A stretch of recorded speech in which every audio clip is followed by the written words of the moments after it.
ଆମ ରାଜ୍ୟରେ ଚାଷୀମାନଙ୍କ ପାଇଁ ଅନେକ ସାରା ଯୋଜନା ଗୁଡ଼ିକ ଲାଗୁ କରାଯାଉଛି। ସେଥିମଧ୍ୟରୁ ଅନ୍ୟତମ ଯୋଜନା ହେଉଛି ସିଏମ୍ କିଷାନ ଯୋଜନା। ଏହି ସିଏମ୍ କିଷାନ ଯୋଜନାରେ ବାର୍ଷିକ ଆପଣମାନେ 4,000 ଟଙ୍କା ପ୍ରାପ୍ତ କରିଥାନ୍ତି। ତ ସିଏମ୍ କିଷାନ ଯୋଜନାର ଓଡ଼ିଶାର ଚାଷୀ ଭାଇ ଭଉଣୀମାନଙ୍କ ପାଇଁ ବଡ଼ ଖବର ରହିଛି।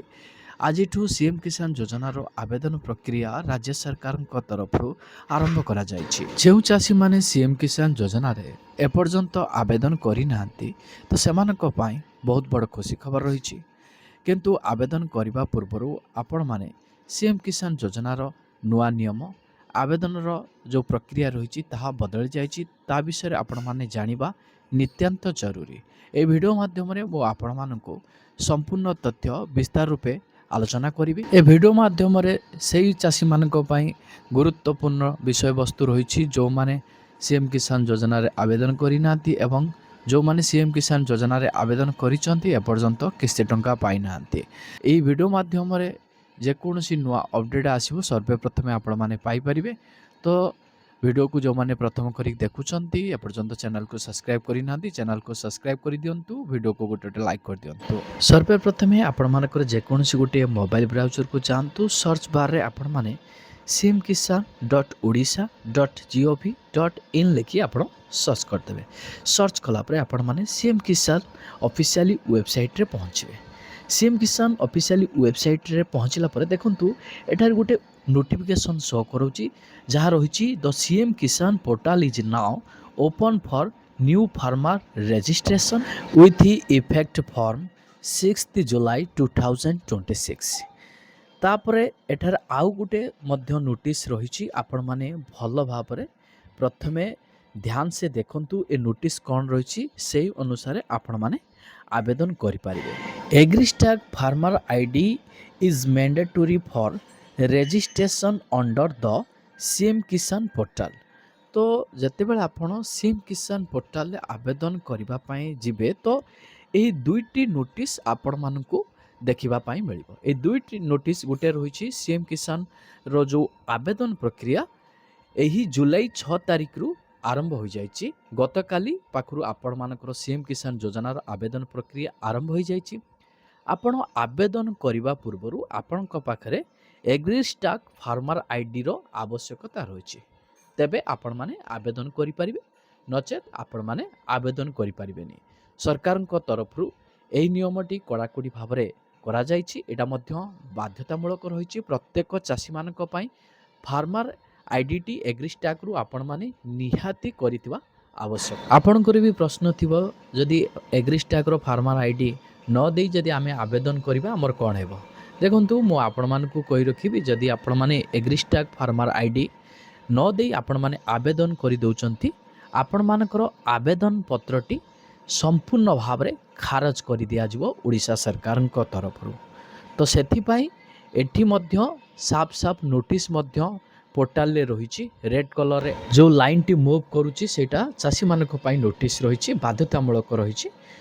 ତାପରେ ଆପଣମାନଙ୍କ ପାଇଁ ମଧ୍ୟ ଅନେକ ସାରା ନିୟମରେ ମଧ୍ୟ ପରିବର୍ତ୍ତନ ହେଇଛି।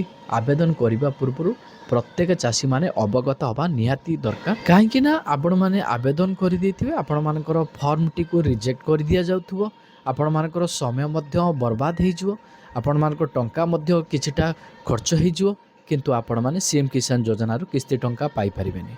ତ ସେଥିପାଇଁ ଆପଣମାନେ ଭିଡ଼ିଓଟିକୁ ଧ୍ୟାନସେ ଦେଖିବେ, ଜାଣିବେ ସବୁକିଛି ବିଷୟ, ତାପରେ ଯାଇକି ଆପଣମାନେ ଆବେଦନ କରିବେ। ପୂର୍ବରୁ ଯେଉଁ ଚାଷୀମାନେ ଏଗ୍ରିଷ୍ଟାକ୍ର ଫାର୍ମର ଆଇଡି ବିନା ଆବେଦନ କରିଦେଇଥିଲେ ସମସ୍ତଙ୍କର ନାଁ କଟିଯାଇଛି।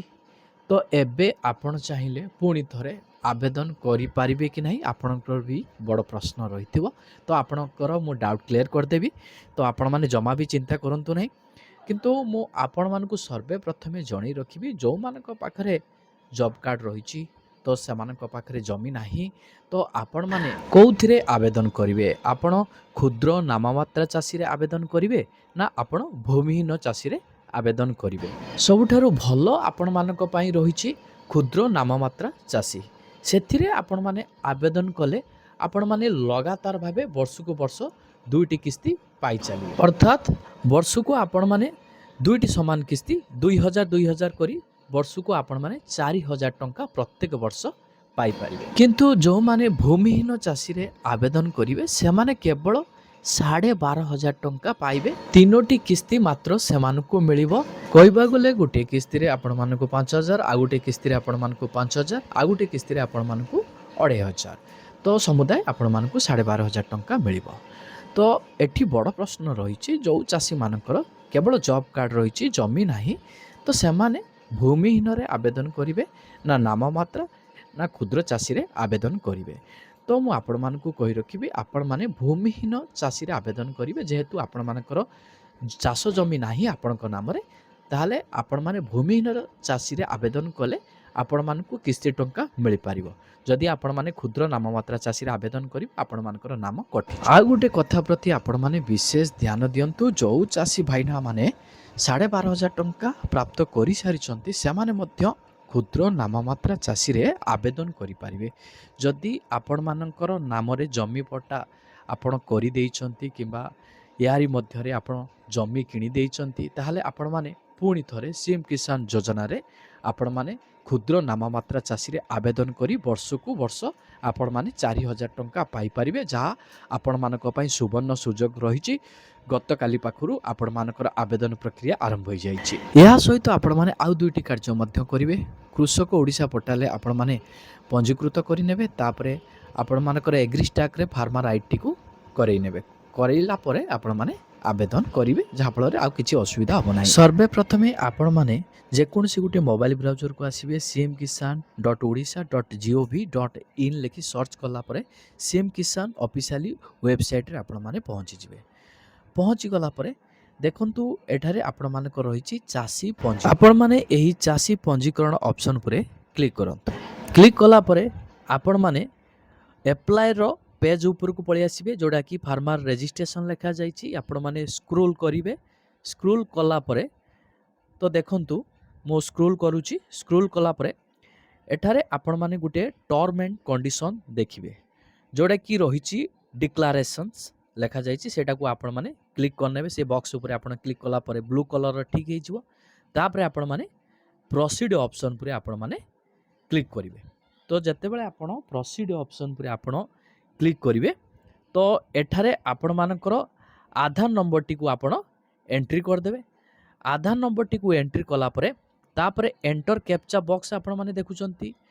ଏଣ୍ଟର କ୍ୟାପଚା ବକ୍ସରେ ଯେଉଁ କ୍ୟାପଚା କୋଡ଼ଟି ଏଠାରେ ରହିଛି ଆପଣ ଦେଖୁଛନ୍ତି, ଏହି କ୍ୟାପଚା କୋଡ଼ଟିକୁ ଏହି ବକ୍ସରେ ଆପଣମାନେ ସେମ୍ ଟୁ ସେମ୍ ଦେଇଦେବେ। ଦେଲା ପରେ ଆପଣମାନେ ଗେଟ୍ ଓଟିପି ଅପସନ୍ ଉପରେ କ୍ଲିକ୍ କରିବେ। ଗେଟ୍ ଓଟିପି ଅପସନ୍ ଉପରେ ଯେତେବେଳେ ଆପଣ କ୍ଲିକ୍ କରିବେ, ଆପଣଙ୍କର ଆଧାର କାର୍ଡ଼ ସହିତ ଯେଉଁ ମୋବାଇଲ ନମ୍ବରଟି ଲିଙ୍କ୍ ରହିଥିବ, ସେଇ ମୋବାଇଲ ନମ୍ବରକୁ ଗୋଟେ ଓଟିପି ଯାଇଥିବ। ସେ ଓଟିପିଟିକୁ ଆପଣମାନେ ଓଟିପି ବକ୍ସରେ ଦେଲା ପରେ ଏଇଟା ଆପଣମାନଙ୍କର ପ୍ରଥମ ପର୍ଯ୍ୟାୟ କମ୍ପ୍ଲିଟ୍ ହେଇଯିବ। ଯଦି ଆପଣ ଘରେ ବସିକି ନିଜର ମୋବାଇଲ ମାଧ୍ୟମରେ ଆବେଦନ କରିବା ପାଇଁ ଚାହୁଁଛନ୍ତି, ତାହେଲେ ଆପଣମାନେ କମେଣ୍ଟ ସେକ୍ସନରେ କମେଣ୍ଟ କରିକି ଜଣାନ୍ତୁ। ମୁଁ ଆପଣମାନଙ୍କ ପାଇଁ ଆବେଦନ ପ୍ରକ୍ରିୟାର ଫୁଲ୍ ଭିଡ଼ିଓ ନେଇ ଆସିବି। ଆପଣମାନେ ସେ ଭିଡ଼ିଓକୁ ଦେଖିକି ସହଜ ପ୍ରକ୍ରିୟାରେ ଆପଣମାନେ ଆବେଦନ କରିପାରିବେ।